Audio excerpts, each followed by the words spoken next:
Welcome, science hunters. In this video series, we will fully hunt down the wave phenomenon in nature. It's going to be a long marathon. Good luck to everybody. Before diving into what a wave is in nature, we will first examine the fundamental motion that creates waves, oscillatory motion, and we will hunt down its mathematics. Waves appear in nature in various forms. For example, when we throw a stone into a lake, we create circular waves. This is a wave phenomenon we all recognize in the classical world. The foundations of quantum mechanics are based on wave mechanics. Light itself is a wave formed by electromagnetic interactions, and according to string theory, even physical particles are essentially vibrations. In other words, waves are among the most fundamental and significant physical phenomena in nature. Waves, in turn, consist of vibrating entities. These entities can be electromagnetic fields, particles, or even probabilities. Thus, to truly hunt down waves, we must first fully understand vibrations. Let's dive into the phenomenon of oscillation.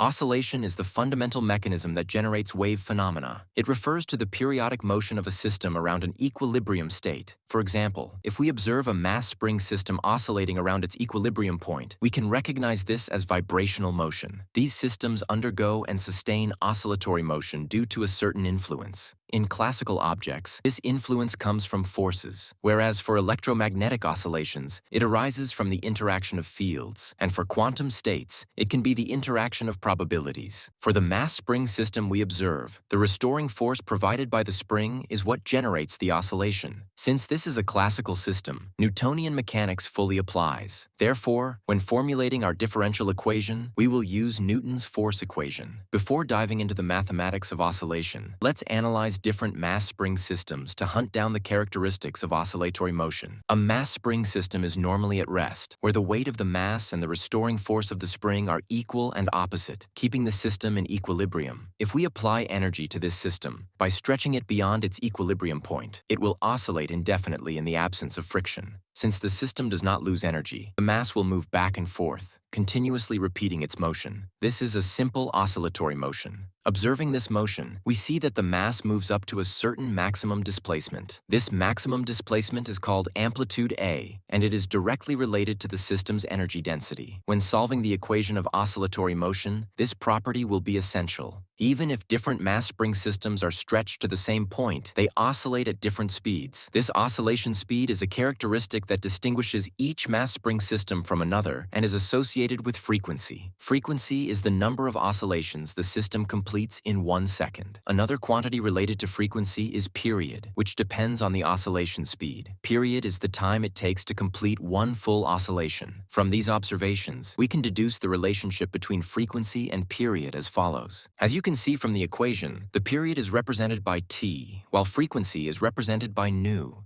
Oscillatory motion has another distinguishing characteristic, the initial state of the motion. For example, did the mass spring system start moving while passing through equilibrium at maximum speed, when the spring was compressed, or when it was stretched? This difference is expressed by a quantity called phase. Now that we have learned the characteristics of oscillatory motion, it is time to hunt down its differential equation. We can determine the mathematical equation of a mass spring system in the classical world using Newton's equation of motion. We know that the force responsible for oscillatory motion is the restoring force exerted by the spring. This force is given by Hooke's law, which describes the mathematics of stretching, and is equal to negative kx. We know from Newton's second law that force is the second derivative of mass and position with respect to time. Using the net force and this law, we can write the equation of vibrational motion as follows.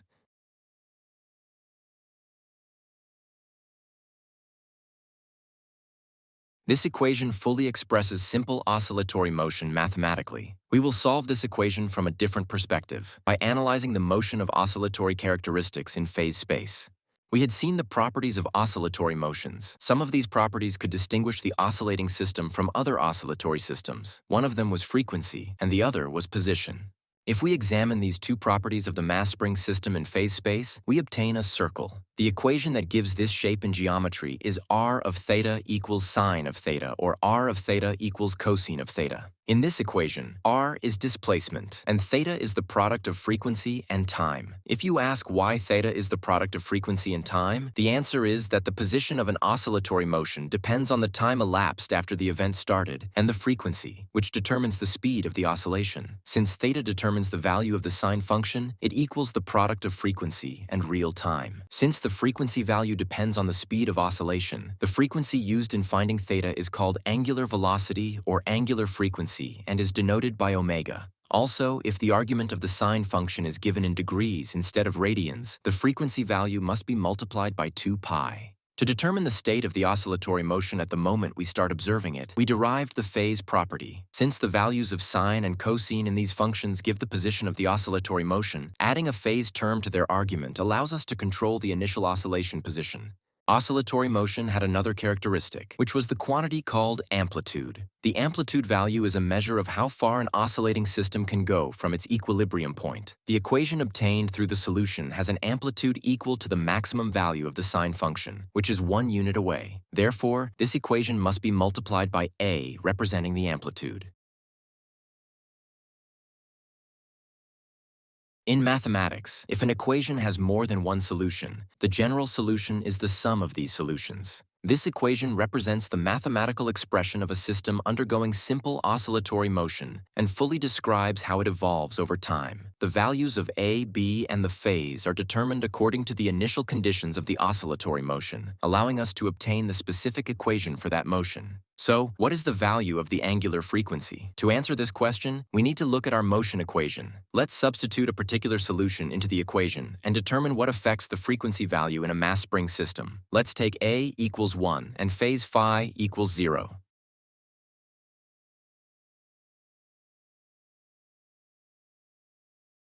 We understand that the frequency in oscillatory motion depends on the restoring force, which is affected by the spring constant and mass.